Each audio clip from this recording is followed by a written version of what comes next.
Hello mga guys, vlog na lang ako. Alas 10 na.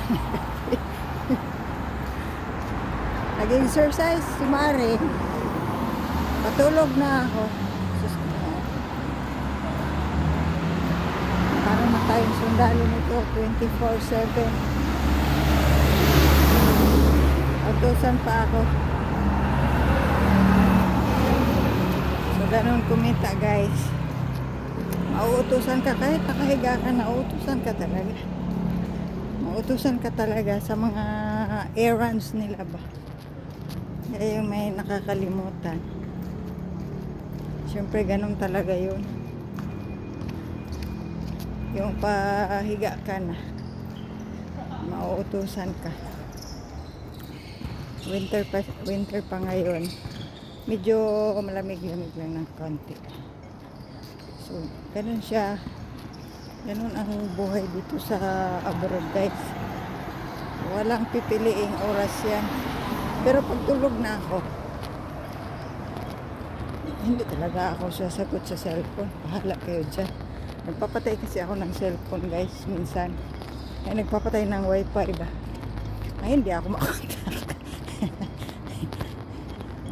Kaya nga free wifi, kinuha ko yung wifi nila.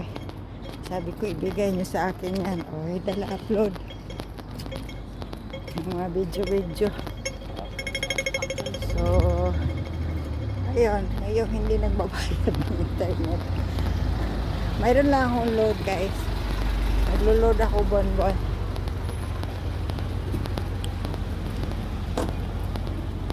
So wala mga masyadong tao. So ito yung Hong Kong guys.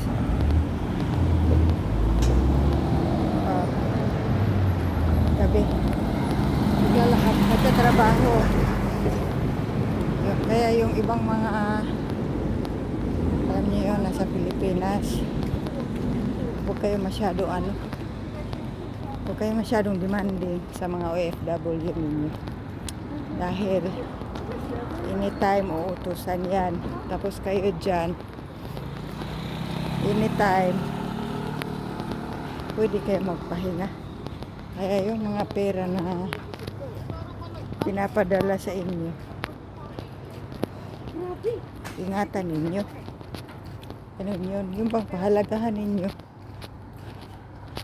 Dahil kada sentimo pinaghihirapan yan. Hindi yung sasabihin ng iba na mga nahirapan ka pala, ba't ka umuwi?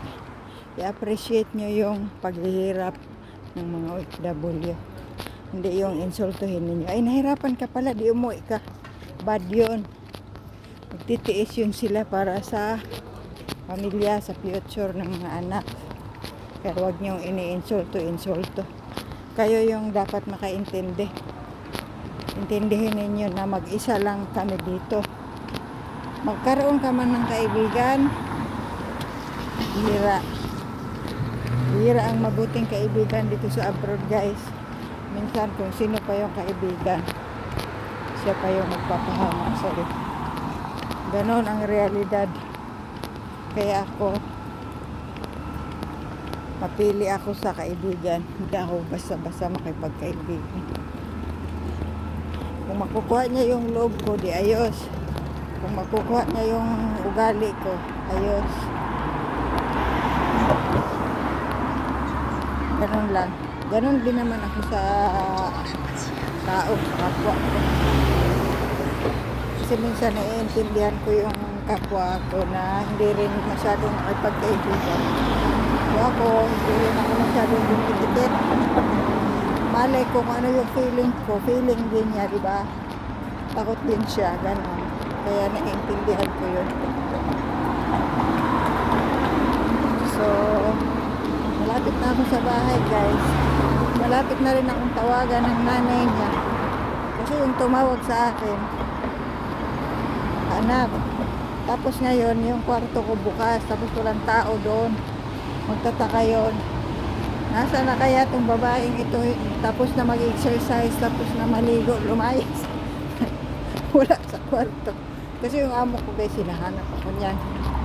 Hindi pwede ano, kahit paupo-upo lang ako, sisilipin niya ako. Nasaan na ako? Okay, masaya na siya na nakaupo ako.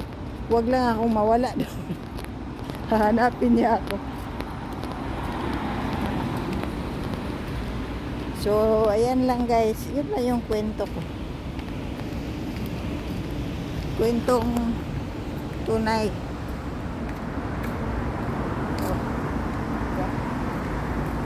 Tunay yan. Tunay na gabi yan. Nagtatrabaho ng gabi. O, diba? So, hanggang sa muli. Babush! Madilim yung lalakarin ko guys. Oh.